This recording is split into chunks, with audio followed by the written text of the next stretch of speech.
Hi everyone, I'm going to finish off my morning report chart proposals today with gold on Friday the 10th of July with me, Richard Perry, market analyst at Handset Markets. Now, this gold chart continues to remain underneath this big overhead resistance at 1170, which sort of marked the bottom of that trading band.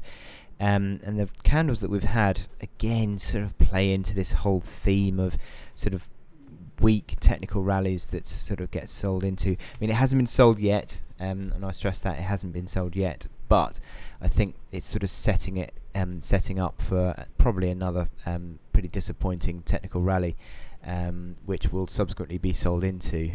You've got a pretty long tails on these candles, which suggests uncertainty, a lack of conviction in the trading, a little bit of a drift higher, arguably on the net basis, but certainly it doesn't look as though any real momentum is building up in this technical rally, and it looks like it's probably just going to be another unwinding of some of these technical indicators on the daily chart. Now, you sort of look on the hourly chart and you can see a similar sort of outlook for that, sort of unwinding some of this oversold momentum.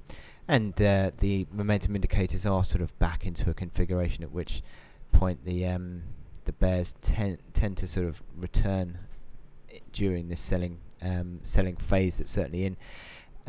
Interestingly enough, that 200-hour moving average seems to be a bit of a basis of resistance. It's not a moving average I usually look at. In fact, I'm going to change it now.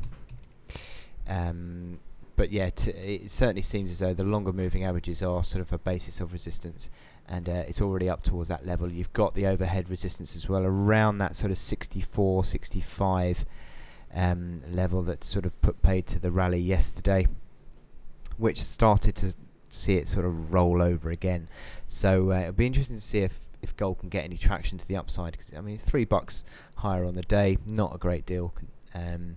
But I still see gold as a selling into strength every time since this May peak. It just seems as though any sort of rally that tries to get going gets sold into, and subsequently downside moves are taken on board again.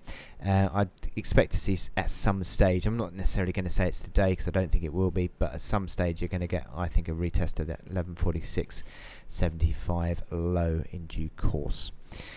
So I wish you good luck in your trading on gold today, and I will speak to you again on Monday when I'm expecting a whole load of volatility.